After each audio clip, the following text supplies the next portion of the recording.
Hey, what's going on, guys? I'm back here in Aberdeen, Washington, in front of Kurt Cobain's childhood home.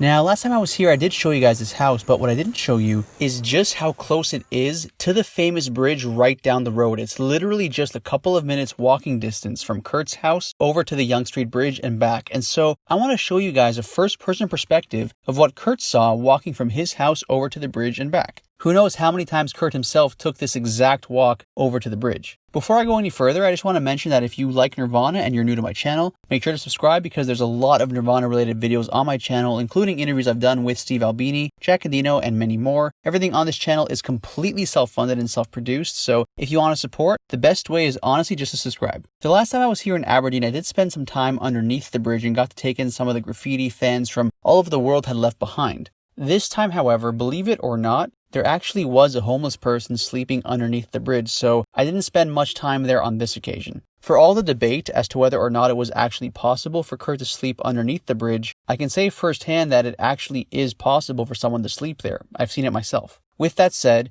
in the specific case of Kurt, most Nirvana biographers have gone on record stating that Kurt did not actually sleep underneath the bridge. And with regards to Nirvana biographers, as I walk over to the bridge, I want to read to you a segment from Jillian G. Gar's Nirvana biography, Entertain Us, in which she describes what it was like for Kurt growing up in Aberdeen and some of his first steps towards pursuing his passion for music. Quote, "Within a month of Kurt's 20th birthday, the as-of-yet-named band would play their first show. After years of false starts, Kurt's career as a musician was finally getting off the ground. It was a dream he'd had ever since he was a child, later telling his biographer Michael Azarad that at age 7 he thought for sure I could be a rock star. I thought the United States was about as big as my backyard, so it would be no problem to drive all over the place and play in a rock band and be on the cover of magazines and stuff. Aberdeen, Washington seemed an unlikely place for such dreams to come true.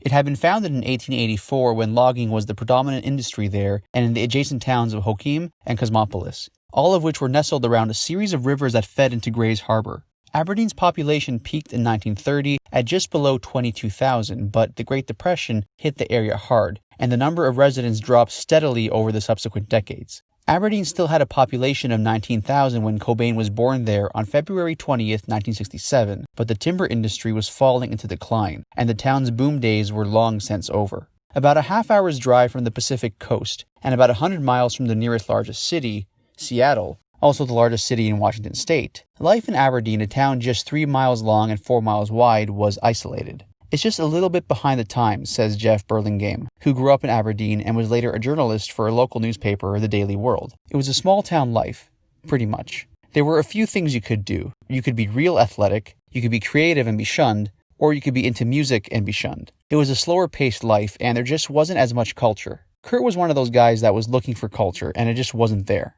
Aberdeen was a place stuck in the past rather than looking toward the future. As a child, Kurt nonetheless stood out among others his age due to his keen interest in art and music, something his parents, Don and Wendy, encouraged. By the age of 2, a children's harmonica and drum were among his favorite toys, and his Aunt Mary Earle, Wendy's sister, taped him on a Sony reel-to-reel deck as he sang Hey Jude and the theme from the Monkees TV show at the same age. Kurt was also an avid visual artist. The book Cobain Unseen has a photo of him in front of an easel apparently about to copy a comic book cover, and when he was older he shot short films on a Super 8 camera, some of them featuring clay figures he'd sculpted himself. But eventually, music began to occupy more of his time. He'd been given a Mickey Mouse drum set at Christmas just before his 8th birthday, and played drums in the school band. Then, in 1981, he asked for and received a cheap second-hand guitar for his 14th birthday. By then, he'd moved on from the pop of the Beatles and the Monkees to 70s hard rock acts, although his rock tastes were still balanced by pop.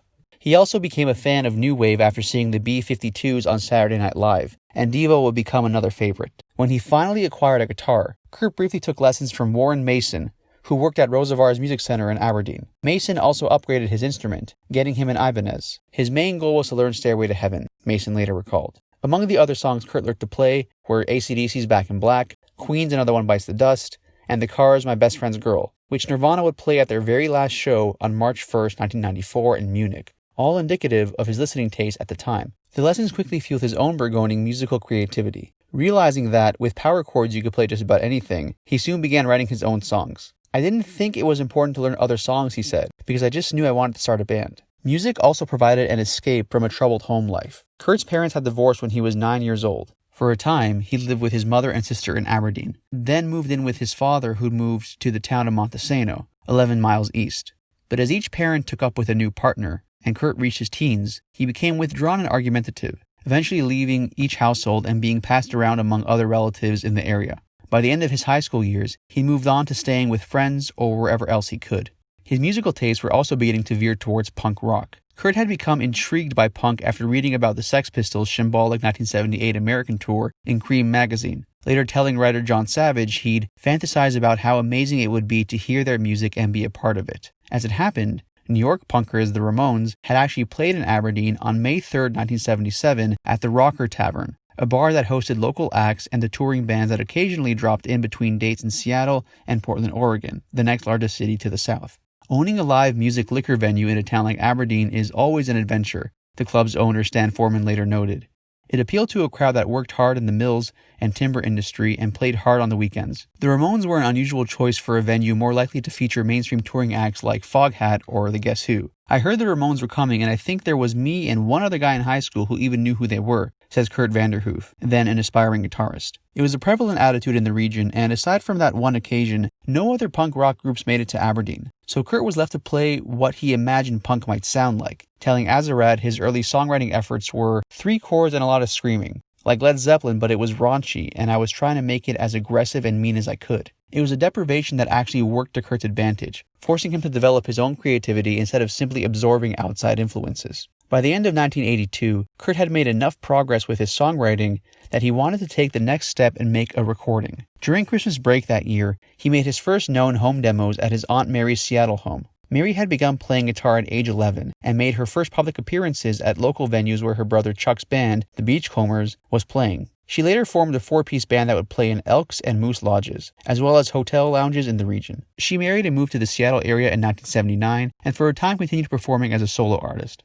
A shared interest in music naturally drew Kurt and Mary together, and when Kurt got his first guitar, he phoned his aunt to ask if guitar strings were put on alphabetically. When he arrived to make his demo, he was just as solicitous about learning to use her equipment. He always was very, very careful, she says, and whenever he ran into any problems with the equipment, he would always ask me, Aunt Mary, could you help me with this? Kurt used Mary's 4-track TIAC reel-to-reel deck. He also played guitar and a funky little Sears bass that his aunt owned and which later sold at an auction for $43,750. But when Mary offered him the use of her Roland Compu Rhythm drum machine, Kurt firmly turned her down. Oh, no way, he said. I want to keep my music pure. Instead, he used his pink Samsonite overnight suitcase as a makeshift drum, borrowing wooden spoons from Mary's kitchen for drumsticks. In search of more unusual sounds for the recording, he also made use of a duck call that Mary had. He just had to put some weird things in there, she recalled. Although Kurt recorded his music in the room alone, Mary and her husband could hear it ringing throughout the house. Most of what I remember about the songs was a lot of distortion on guitar, really, really heavy bass, and the clunky sound of wooden spoons, she says. And his voice sounded like he was mumbling under a big, fluffy comforter, with some passionate screams once in a while. Kurt named the tape Organized Confusion, a phrase he also wrote on a t-shirt, but while he presumably made copies of the recording for his friends, none have surfaced to date. A month after the session, Kurt sent his aunt a letter, apologizing for making so much noise at her home. I can't handle the thought of invading your brain cells with my chainsaw music, he wrote. I can't see how you could stand it the last time I was up there. End quote. And there you have it, guys. That's what it's like walking from Kurt's house to the bridge and back. Thanks for watching, guys. If you like what you see, make sure to subscribe for more. All the videos on this channel are original. I'm the one conducting all the interviews and editing all the videos together. So if you guys like what you see and you want to support, the best way to do so is honestly just to subscribe. Lots more to come.